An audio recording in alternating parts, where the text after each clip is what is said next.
আচ্ছা বলেন তো, আমাদের দেশে গোশ আসেনি? এখন বোধহয় নাই। ইউনিয়ন কাউন্সিলে বোধহয় গোশ নাই।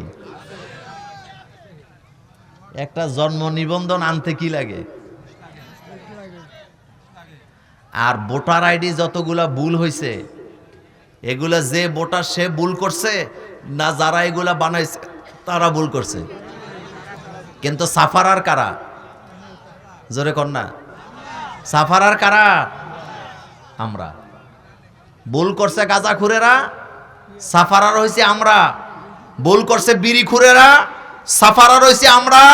এক একজনকে 5,000 6,000 দেখে দেখে এটাকে কন্টাকে দেওয়া হয়েছে, তুমি 5,000 ভোটার লিস্ট করবা, তাদের আইডি কার্ড বানাবা। আর এই গাঁজাখুরেরা সারা রাত গাঁজাটাই না আমাদের নামগুলোকে তারা ভুল ভুল দিয়ে গেছে। কথা সত্য নেই? আমি মোল্লা নাজিম এরকমের একটারে ধরছিলাম। আমি বললাম, ভুল করলি তোরা, এখন কষ্ট পাবো আমরা, ভুল করলি কেন? হেতে হাসি দেওয়া কয়, মোল্লা ভাই আমাদের দোষ নাই, এক একজনের কান্দে 5,000 করে চড়াই দিছে। কয় হাজার? তো হেতে জামিলা খাতুনের জায়গা কি লিখছে? জামাল খাতুন। কথা সত্য নেই? একটা ভোটার আইডি হইতে কয় ঘন্টা লাগে? বাংলাদেশের একমাত্র ভাগ্যবান ব্যক্তি তারেক জিয়া। কথা কয় না? কথা সত্য না? উনি 24 ঘন্টার মধ্যে আইডি কার্ড পাইছে। উনি 24 ঘন্টার মধ্যে পাইছে, এটা নিয়ে আমরা গর্ব করি। যেই জাতি 24 ঘন্টার মধ্যে আমাদের একজন নেতাকে আইডি কার্ড দিতে পারে, তাইলে বোঝা গেল চাইলে প্রশাসন আমাদের গ্রামগঞ্জের সকিনা বেগমদেরকেও 24 ঘন্টার মধ্যে আইডি কার্ড দিতে পারে। কিন্তু দেয় না কেন জানেন? মাল খাওয়াই না। কি খাওয়াই না? এরকমের গোশ বোধহয় আপনাদের নোয়াখালীতে নাই। তো নোয়াখালীতে গোশ বন্ধ হোক আপনারা কি চান? আচ্ছা, একটা মজার কথা বলি। বাংলাদেশের প্রতিটা বিশ্ববিদ্যালয়ে ইসলাম বাড়ছে না কমছে? বোরকা বাড়ছে না কমছে? আচ্ছা, ভারতের এক মেডিকেল কলেজে ছাত্র কোঠা হলো তাদের 50। কয়টা? মানে 50 জন তারা নিবে। ভর্তি পরীক্ষা দিছে, ভর্তি পরীক্ষায় 50 জনই টিকছে, তার মধ্যে 44 জন হইল মুসলমান। কয়জন? তো তারা কয়জন পাইলো ভাগে? এখন এই দুঃখে যন্ত্রণায় মোদি প্রশাসন ওই মেডিকেল কলেজের মঞ্জুরি বাতিল করে দিছে। যে দেশ আমাদের, কলেজ আমাদের, কিন্তু আমাদের কলেজের এই কলেজে সিট আছে 50টা, তার মধ্যে মুসলমানরা দখল করছে কয়টা? 44টা। আর আমরা পাইলাম মাত্র 6টা। সুতরাং এই কলেজের দরকার নাই। তা আমরা বাংলাদেশ থেকে মুদিরে খবর পাঠাইছি যে অপেক্ষা করো, শুধু মেডিকেল কলেজ নয়, এই ভারত মুসলমানদের হাতে ছিল, আবারও চিরে মুসলমানদের হাতে আসবে ইনশাআল্লাহ। জাহাঙ্গীরনগর বিশ্ববিদ্যালয়ে কোরআনের মাহফিল হবে, ইসলামের সেমিনার হবে, আপনারা কোনোদিন চিন্তা করছেন? কিন্তু করাইছে কে? আল্লাহ। সব জায়গায় ইসলামের জয় জয়কার। নোয়াখালীতে শুধু কোরআন ঢুকছে তা না, কোরআন কিন্তু আমেরিকার প্রশাসনেও ঢুকছে। আলহামদুলিল্লাহ বলেন। কিছুদিন আগে আমেরিকার এক বিচারপতি শপথ অনুষ্ঠানে গেলেন। তা আমেরিকার আইন হলো, যারা শপথ গ্রহণ করে তারা বাইবেলে হাত দিয়ে শপথ গ্রহণ করে। বিচারপতি বললেন, আমি কিন্তু জাতে মুসলমান, আমি বাইবেলে হাত দেব না, আমাকে হাত দেওয়াইতে হলে কোরআন লাগবে। তারা প্রথমে চিন্তায় পড়ে গেছে, মিডিয়ার লোকেরা ভাবছে ওনার বোধহয় বিচারপতি শপথ নেওয়ার হবে না। কিন্তু অনেক চিন্তা ভাবনা করে দেখছে যে বিচারপতি শপথ নিতে আসছে তার মতো মেধাবী বিচারপতি তারা যদি হারায়, তাহলে তাদের বিচার বিভাগের জন্য অপরণীয় ক্ষতি হবে। সেজন্য তারা ঘোষণা দিলেন, আপনার জন্য কোরআন উন্মুক্ত, আপনি কোরআনে হাত দিয়ে শপথ গ্রহণ করবেন। তো কোরআন কি শুধু বাংলাদেশে আমরা চিল্লাই না, সারা দুনিয়া একটা চিল্লানি উঠছে। শুধু তাই নয়, আমেরিকার নিউ ইয়র্কের যে মেয়র মামদানি,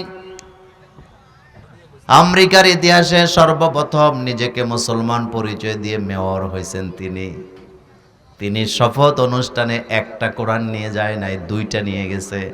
একটা হলো রাসূলুল্লাহর যুগের পাণ্ডুলিপি, আরেকটা হলো আধুনিক যুগের পাণ্ডুলিপি।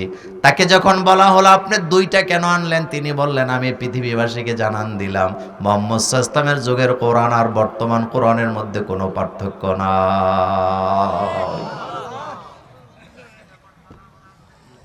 তাহলে আমেরিকার প্রশাসনে কোরআন আসেনি? নাই। কোথায়? কোথায়? আপনাদের নোয়াখালী নাই? আমাদের ঘরে ঘরে কোরআন আছে না নাই? কোরআন আছে। যেই বিশ্ববিদ্যালয়ে নামাজ পড়তে দিত না, সেই বিশ্ববিদ্যালয়ের হলে হলে কোরআন মাদ্রাসার ছেলেরা কলজার ভিতরে কইরা লইয়া ঢুকে গেছে। কোন জায়গায় নিয়ে ঢুকছে এটা দূরবীন দিয়েও খুঁজে পাওয়া যায় না। পৃথিবীতে যত আসমানি কিতাব নাজেল হয়েছে আল্লাহ ডাইরেক্ট নাজেল করছে, শুধুমাত্র কোরআন, এই কোরআনকে আল্লাহ রাব্বুল আলামিন ডাইরেক্ট নাজেল করেন নাই। নাজেল করার আগে লৌহে মাহফুজে সেটাকে লিপিবদ্ধ করেছেন কে? বাল হুয়া কুরআনুম মাজিদুন ফি লাওহিম মাহফুজ। আল্লাহ বললেন বান্দা এই কোরআনকে আমি লাউহে মাহফুজে লিপিবদ্ধ করে রেখেছি, এমন জায়গায় সংরক্ষণ করেছি সেই জায়গায় মানুষ তো দূরের কথা, জিন শয়তানেরও যাওয়ার যোগ্যতা নাই, ক্ষমতা নাই। জোরে কোন সুবহানাল্লাহ। এই কোরআন এমন একটি কিতাব, এত গুরুত্বপূর্ণ কিতাব, আপনি যদি একটা অক্ষর পড়েন 10টা নেকি পাবেন। সুবহানাল্লাহ কোন? একটা অক্ষর পড়লে কয় নেকি? এই যে কোরআনের মাহফিলে আসছেন বাড়ি থেকে হেঁটে হেঁটে, আমার মায়েরা বোনেরাও আসছে তাই না? আপনারা যে বাড়ি থেকে বের হয়ে হেঁটে হেঁটে মাহফিলে আসছেন কোরআন শোনার জন্য, একটা কদম দিয়েছেন, কদম দেওয়ার সাথে সাথে আল্লাহ আপনার একটা গুনাহ মাফ করে দিয়েছেন, একটা সওয়াব লিপিবদ্ধ করে দিয়েছেন, আপনার মর্যাদা একটা আল্লাহ বাড়ায় দিছে। দ্বিতীয় কদম দিছেন, আল্লাহ আরেকটা গুনাহ মাফ করে দিছে, আরেকটা সওয়াব দিছে, আরেকটা মর্যাদা আল্লাহ আপনার জন্য বাড়ায় দিছে। আমার কলেজের ভাইয়ারা, কোরআন হলো দুনিয়াতে আমল করার জিনিস, আখেরাতে করলে কোনো লাভ হবে না। এই দুনিয়াতে কেউ যদি কোরআনের একটা অক্ষর তেলাওয়াত করেন তিনি 10টা নেকি পাবেন, কিন্তু কবরে যাওয়ার পরে যদি 100 খতম কোরআন পড়েন একটা সওয়াবও দেওয়া হবে না, কারণ আমল করতে হয় কোন জায়গায়? দুনিয়াতে আপনি একটা জিকির করবেন 10টা নেকি পাবেন। দুনিয়াতে আল্লাহরে একটা ডাক দিবেন, আল্লাহ আপনারে 10 বার ডাক দিবে। দুনিয়াতে আপনি 1 খতম কোরআন পড়বেন, আল্লাহ আপনাকে 100 খতমের সওয়াব দিবে বা 10 খতমের সওয়াব দিবে। কিন্তু কবরে বসে বসে যদি আপনি 100 খতম কোরআন পড়েন, সওয়াব কয়টা পাইবেন? পাবেন না। কারণ দুনিয়াটা হলো আখেরাতের খেতিবাড়ি। বলেন দুনিয়া আখেরাতের কি? আর দুনিয়া মাজরাতুল আখেরা। আমাদের বাংলাদেশের ছেলেরা সৌদি আরবে যায় না? মাজরা বিষয়ে যায়নি? আমাদের এলাকার এক মুরব্বী আমাকে বলতেছে, মোল্লা হুজুর দোয়া করেন, আমার ছেলেটা না সৌদি আরব যাচ্ছে, পবিত্র জায়গায়। তাই আমি বললাম দোয়া করি আল্লাহ যেন আপনার ছেলেরে বারাকা দান করে। এবার কয় হুজুর দোয়াটা আরো ভালো করে করেন। আমি কই কেন? কয় ছেলেটা মাজরা ভিসা পাইছে। কি ভিসা পাইছে?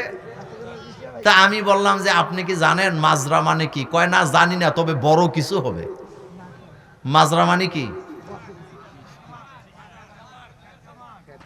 মাজরা মানে কি? এটা কি? এটা ক্ষেত খামার না? তো মাজরা মানে কি? ক্ষেত খামার। এখানে দুনিয়াটা হলো আখেরাতের ক্ষেত খামার। আপনি এখানে চাষাবাদ করবেন, ওখানে যে ভোগ করবেন। সুবহানাল্লাহ কোন? আপনি এখানে জিকির করলে ওখানে আপনি ফল ভোগ করবেন। এই জায়গায় কোরআন পড়লে আপনি ওই জায়গায় যে ভোগ করবেন। এই জায়গায় নামাজ আদায় করলে আপনি আখেরাতে যে ভোগ করবেন। আপনি এখানে জিকির করবেন, আপনার জন্য আখেরাতে নেকি জমা রাখবেন কে? একটু জিকির করেন সুবহানাল্লাহ, আলহামদুলিল্লাহ, লা ইলাহা ইল্লাল্লাহ, সুবহানাল্লাহ, আলহামদুলিল্লাহ, লা ইলাহা লা ইলাহা ইল্লাল্লাহ মুহাম্মাদুর রাসূলুল্লাহ সাল্লাল্লাহু আলাইহি ওয়াসাল্লাম। তাহলে কামাইটা কি দুনিয়াতে না আখেরাতে? ওযু দুনিয়াতে করলে সওয়াব না আখেরাতে করলে সওয়াব? জিকির দুনিয়াতে করলে সওয়াব না আখেরাতে করলে সওয়াব? এখন পর্দা কি দুনিয়া থেকে শুরু হবে না আখেরাতে যেয়ে পর্দা করবে? মরার আগে না পরে? নামাজ আগে না পরে? ইসলামী আন্দোলন মরার আগে না পরে? আগে। ইসলাম এখানে মানতে হবে, ওখানে যে মাইনা কোনো লাভ হবে না, আর কোনো সুযোগও দেওয়া। আজকে আমি আপনাদের সামনে 3টা বিষয়ে কথা বলবো, তারপরে আমরা মুনাজাত দেব ইনশাআল্লাহ। আসেন আগে তেলাওয়াত করি, তারপরে আলোচনা করব ইনশাআল্লাহ। পড়েন আউযু বিল্লাহি মিনাশ শাইতানির রাজীম বিসমিল্লাহির রহমানির রহিম। আর রহমান আল্লামাল কুরআন খালাকাল ইনসান আল্লামাহুল বায়ান। সূরাতুল আর রহমান, এটা মদিনাতে নাজিল হয়েছে। এই সূরাতে আল্লাহ পাক অসংখ্য নেয়ামতের কথা বলেছেন, সমুদ্রের কথা বলেছেন, পাহাড়ের কথা বলেছেন, নদীর মোহনার কথা বলেছেন, জমিনের কথা বলেছেন, জান্নাতের নাজ নেয়ামতের কথা বলেছেন, জাহান্নামের শাস্তির কথাও বলেছেন। সে আল্লাহ পাক, আমি ডাইরেক্ট আলোচনা যাই, আল্লাহ পাক বলছেন আর রহমান, তিনি তো দয়ালু, তিনি তো তোমাদের প্রতি দয়া করেছেন। কিভাবে দয়া করলেন? আল্লামাল কোরআন, তোমাদেরকে দয়া করে কোরআন শিক্ষা দিছে। সুবহানাল্লাহ।